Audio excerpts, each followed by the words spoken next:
Sejam todos bem-vindos ao canal Companheiros da Luz. Leitura, estudo do livro O Consolador. Obra, ditada pelo Espírito Emmanuel, ao médium Chico Xavier. Exame da segunda parte, denominada Filosofia. Perguntas de números 173 a 184. Iniciemos então a leitura do questionário de subtítulo. Segundo, sentimento, afeição. Pergunta, número 173. Como devemos entender a simpatia e a antipatia?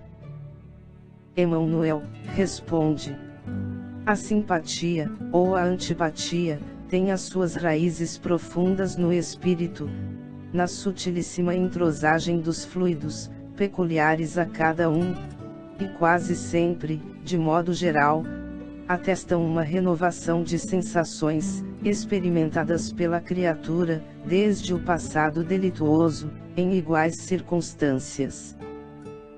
Devemos, porém, considerar que toda antipatia, aparentemente a mais justa, deve morrer para dar lugar à simpatia, que edifica o coração, para o trabalho construtivo e legítimo da fraternidade.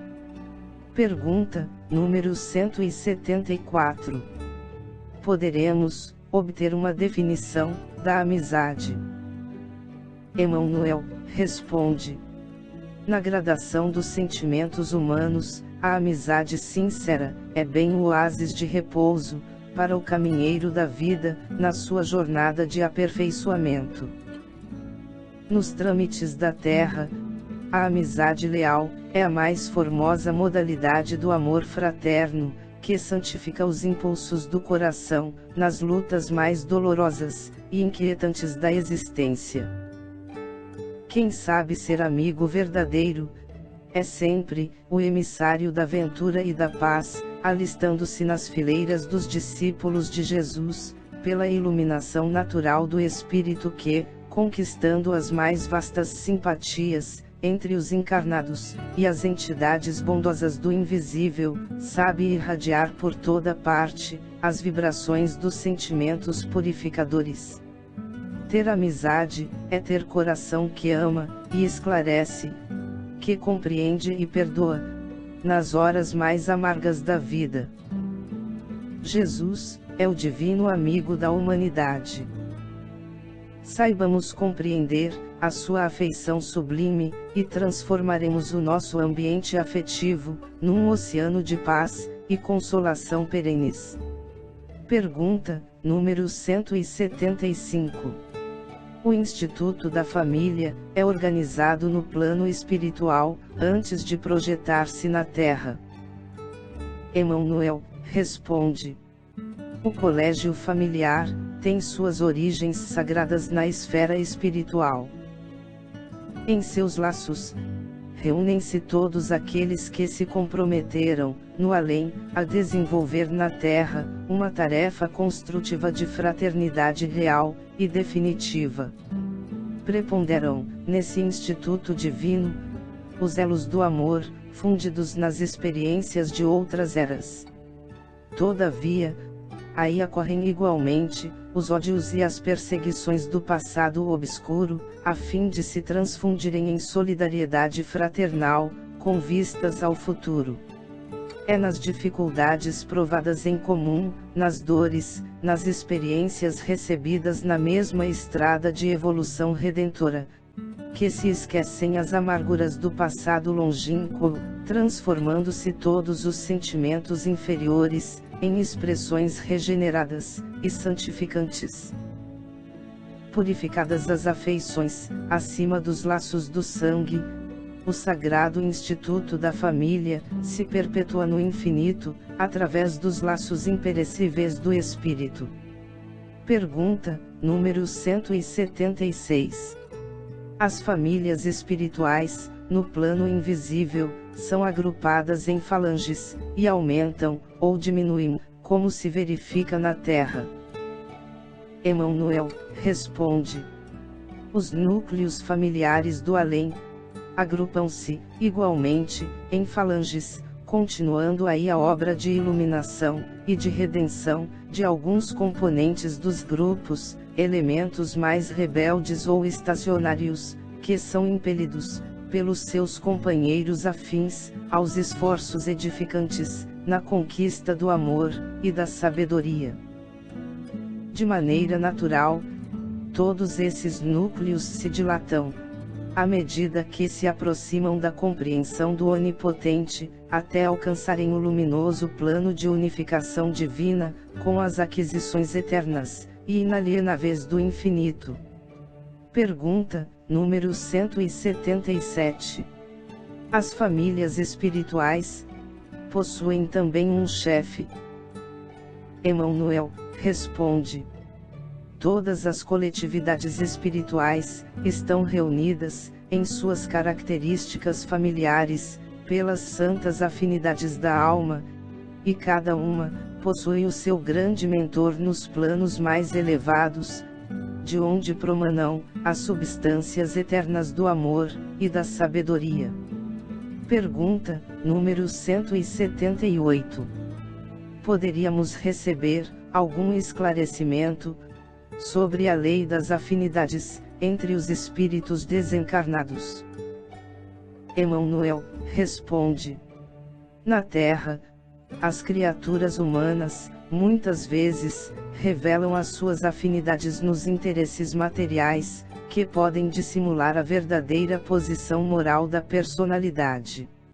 No mundo dos espíritos elevados, porém, as afinidades legítimas se revelam sem qualquer artifício, pelos sentimentos mais puros. Pergunta, número 179. No capítulo das afeições terrenas, o casar, ou não casar, está fora da vontade dos seres humanos. Emmanuel responde: o matrimônio na Terra é sempre uma resultante de determinadas resoluções, tomadas na vida do infinito, antes da reencarnação dos espíritos, seja por orientação dos mentores mais elevados, quando a entidade não possui a indispensável educação, para manejar as suas próprias faculdades, ou em consequência de compromissos, livremente assumidos pelas almas, antes de suas novas experiências no mundo. Razão pela qual, os consórcios humanos estão previstos na existência dos indivíduos, no quadro escuro das provas expiatórias, ou no acervo de valores das missões, que regeneram e santificam. Pergunta, número 180. A indiferença, nas manifestações de sensibilidade afetiva, dentro dos processos de evolução da vida na Terra, nas horas de dor e de alegria, é atitude justificável como medida de vigilância espiritual? Emmanuel responde: a indiferença, que se traduz por cristalização dos sentimentos, é sempre perigosa para a vida da alma. Todavia, existem atitudes, no domínio da exteriorização emocional, que se justificam pela nobreza de suas expressões educativas. Pergunta, número 181. Como entender o sentimento da cólera, nos trâmites da vida humana? Emmanuel responde: a cólera não resolve os problemas evolutivos, e nada mais significa que um traço de recordação dos primórdios da vida humana, em suas expressões mais grosseiras. A energia serena edifica sempre, na construção dos sentimentos purificadores. Mas, a cólera impulsiva, nos seus movimentos atrabiliários, melancólicos, é um vinho envenenado, de cuja embriaguez a alma desperta sempre, com o coração tocado de amargosos ressaibos, de sabores. Pergunta, número 182. O remorso é uma punição? Emmanuel responde: o remorso é a força que prepara o arrependimento, como este é a energia que precede o esforço regenerador.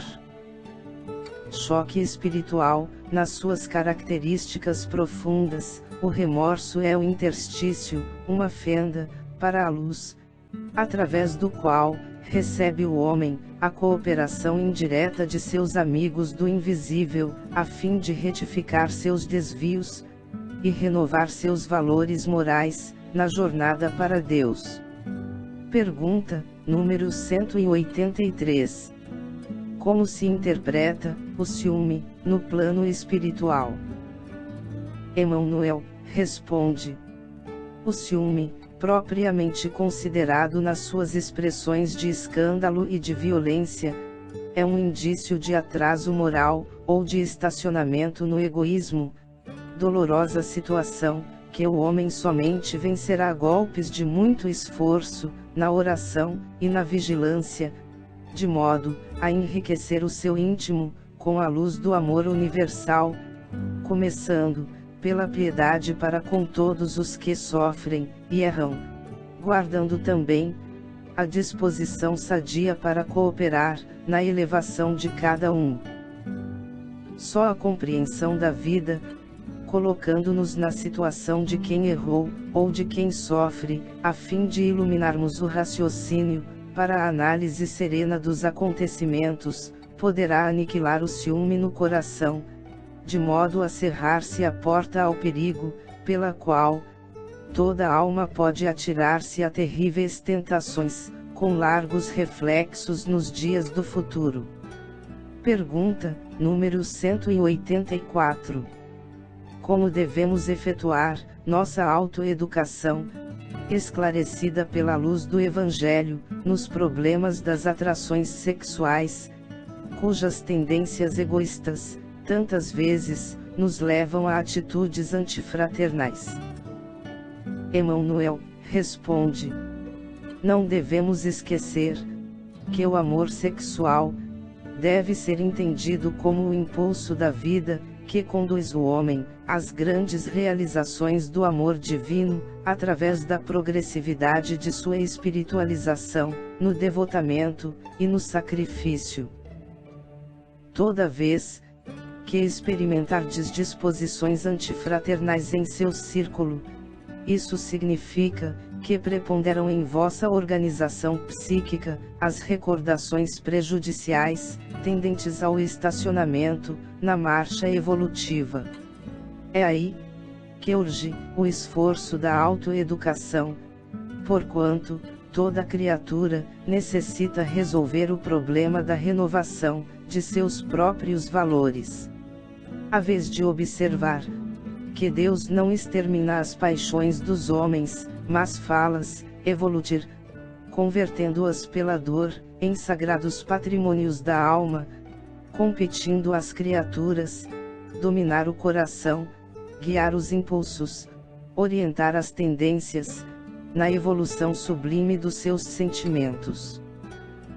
Examinando-se, ainda, o elevado coeficiente de viciação do amor sexual, que os homens criaram para os seus destinos, somos obrigados a ponderar que, se muitos contraem débitos penosos, entre os excessos da fortuna, da inteligência e do poder, outros o fazem pelo sexo, abusando de um dos mais sagrados pontos de referência de sua vida.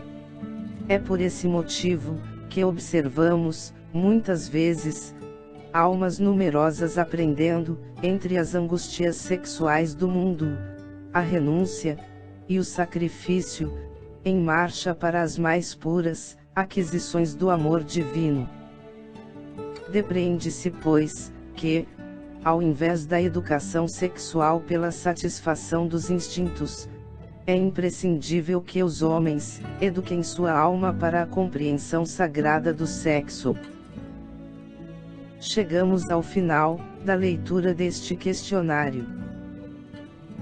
Não percam a leitura do próximo, de subtítulo: Segunda parte, Filosofia. Segundo, sentimento, dever. Obrigado por apoiarem nosso canal. Curtam, comentem, inscrevam-se e compartilhem. Boa reflexão, e que Jesus abençoe a todos.